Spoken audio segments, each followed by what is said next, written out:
To talk to the wing, why would you choose deployment readiness? Sure. I think it's something that in a career field we have a lot of experience with. Myself, I just got back from a deployment, 6 months overseas, and this coming year, most of the wing is deploying, including the majority of my unit here. So it's something that I feel that we have a lot of experience with. We deploy very frequently. Our whole mission here with the 108 Security Forces Squadron is to train and deploy. We don't have an active duty mission here, home station. So we train and deploy to be prepared for things, contingencies overseas, or things in the homeland, such as hurricanes or riots or something along those lines. But that's our bread and butter here, and it's something that we have a lot of experience with. So it was something I felt that I could speak comfortably to. Okay. What was your greatest challenge getting ready for your deployment and being deployment ready and mission ready? The greatest challenge is information gathering, probably. Trying to find out as much as you can about the location. Because even if you have some familiarity with it, it's always going to be different, right? Even if you're going to the same location, you have different people, perhaps the mission has changed slightly. So there's always trying to gather information. And as a commander, I'm trying to gather as much information I can to put my people in the best position to succeed.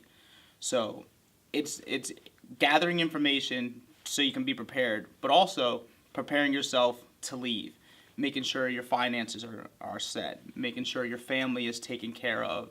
If the family care plan needs to get done, that's done. So those small little things you want to take care of as much as possible in the beginning, because when you get overseas, you don't know what your capabilities will be. You don't know if you'll have the internet all the time, or you don't know a lot of times what your amenities will be.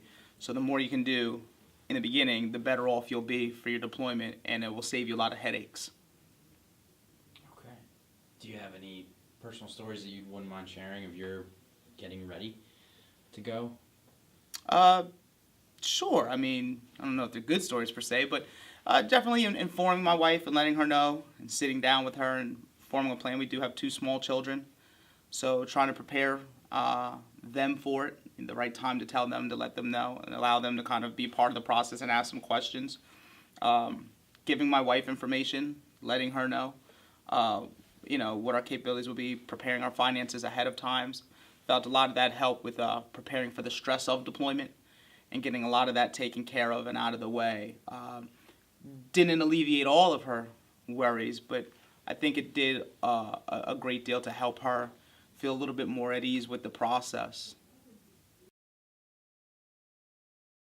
Is there anything, looking back, forethought or afterthoughts that you're like, I should have done that? So one of the things that I tell my airmen, and I share with even airmen that I deployed with this last go-around on my mobilization, is financial preparation. So I was mobilized after 9/11, and we were mobilized for close to 2 years.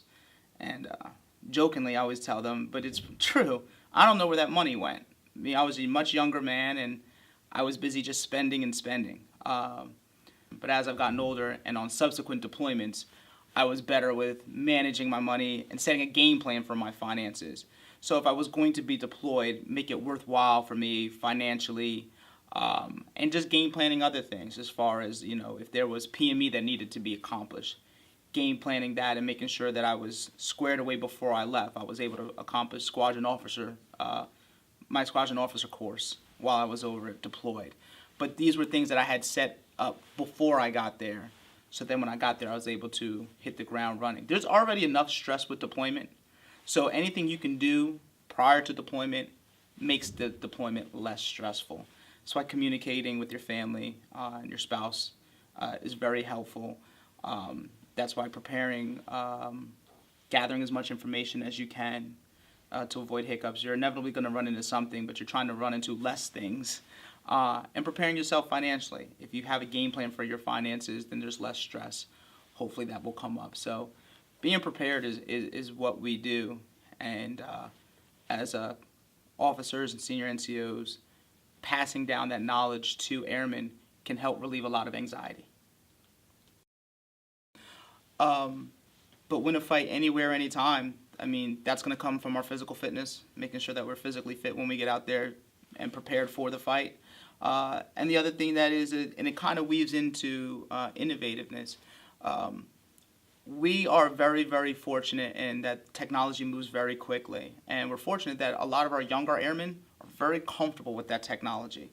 So being comfortable with that technology, understanding how that technology moves and driving that innovation and finding new ways to do things is going to obviously help us win that fight every time, everywhere.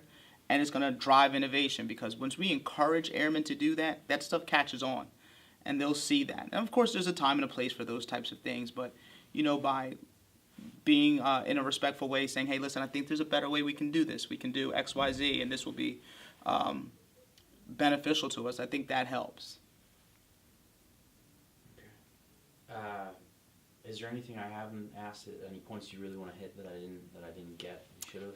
I guess one of the things I will say, that since I've had a little bit of a career that was before the pre-9/11, more when we were strategic to reserve and now when we're operational, is that when we deploy, the active duty looks at us and they don't just see, oh, you're a guardsman anymore. They see 4 stripes and they're expecting that you're an NCO.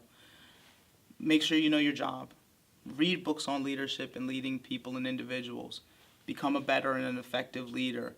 And if you're in a situation where, as you mentioned before, we're constrained for time, we understand that. So a lot of things have to be done on the outside. And that means engage yourself in mentoring. Find a good mentor. You can talk or text or email that individual. And there are people I still keep in contact with that either I worked under, commanders or things like that I'm able to bounce ideas off of and things like that. So the learning process never grows. You never fully arrive. There's always more to learn and more to gather. So I would just say that use it as an experience. You're going to, if you're a traditional guardsman, you're going to learn a lot, because you're going to get to be Sergeant Jones for 180 straight days, not just 2 days.